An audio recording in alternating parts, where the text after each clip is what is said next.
India government Manipur bu hantaba mityeng da yengduna Heeram Khudingmakta Muthatnaba Hotnrakli ba asi aikoi punna thengnamina mathau tai haina All Manipur Women Voluntary Association Amawova gi President Yumkhaibam Kunjarani Fongdurakli wafam asing ase Amawova linkat kibagi kuntra taruk suba Foundation Day gi thauramga mari lenana Imphal gi Gem Hall da pangthokpa thauram amada mahangna fongdokkibani Association asigi founder member singda achamba kudol potpiduna ikai kumnaba utkiba thoram aduga mari lenana Yumkhaibam Kunjarani na makha taraduna hai kumja lisingamaga chamapan marfumapan gi October kunga mari degi safong lakiba Amawova na ngasi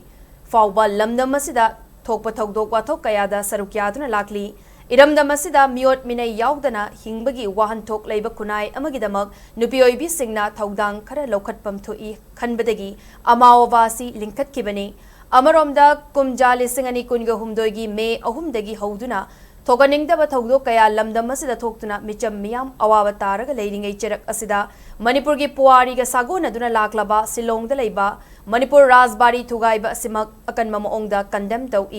Manipur gi miyambu India lengakna hantaba mityeng de yengduna tauningbata tauduna Manipur bu machetana thugaina ba honrakliba asi ekoi khangfam thoi haiki Pisingna semilonda lengak londa khunai londa Heeram Khudingmakta soba thudang lodana lai romgi last bari da akoi ni thoga sign tongna khiba dugna ba agreement tongna gi ba history oiba historical gi oiba akoi gi heritage oina thangda ba mapam dong asi de thugai ya hadana mayam ji ningdon pomna dana akoi mayam na lawi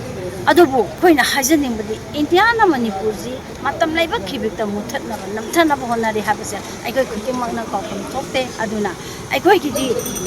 Heeram Khudingmakta thengnaba sangi thengnaba se da akoi Khudingmak wakhal loksing manara kanda akoi arai ba pangan thongna puthokdana akoi